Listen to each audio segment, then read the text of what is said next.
Welcome! This video will provide guidance on running Reminder Recall in the Washington State Immunization Information System, or IIS. Reminder Recall helps identify patients who are due or overdue for vaccines. Using Reminder Recall helps keep your patients up to date with recommended vaccines and can help increase your clinic or organization's immunization rates. This video covers the information in the Reminder Recall in the IIS Quick Reference Guide available on the Washington IIS Training Portal at www.doh.wa.gov/trainingiis. Once you've logged into the IIS with your username and password, use the navigation menu on the left to select Reminder Recall. Then select Reminder Recall from the drop-down. The first section asks how do you want to run this Reminder Recall. Most clinics will not need to change the radio button at the top of this section. The majority of clinics will want to run this report for all patients you own. Next, you'll choose a due date time frame. There are several options in the drop-down menu. Most clinics will want to choose the option to run this report for patients that are due now. Choosing Due Now will include patients who are currently due or past due for vaccines.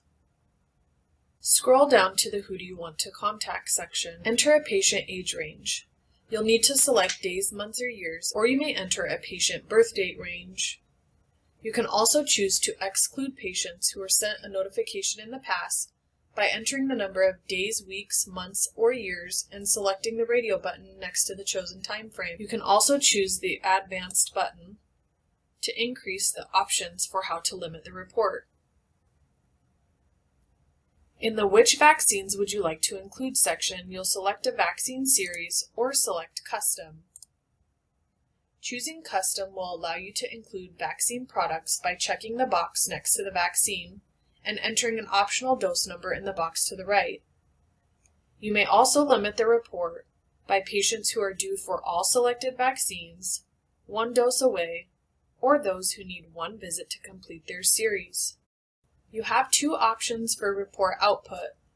You can generate a patient list, which takes you to the screen where you can preview your Reminder Recall list, or you can schedule the report, which will send you an email with a link that takes you to the Reminder Recall report when it's done running. Today we'll select the second dose in the HPV series and generate patient list. Once the patient list populates, you have the option to remove patients that do not have an available name, address, phone number, or email address. You can also choose to remove patients who have received more than a certain number of notifications. This option will only be available to you if you track Reminder Recall attempts in the IIS. You can see the number of recall attempts for each patient in this column here. You can click the box in the left column to remove the patient from this Reminder Recall list. You can also choose a reason for inactivation if the patient is no longer seeking care at your clinic. This will also uncheck the box on the left and exclude this patient from your current recall list. Then choose Submit.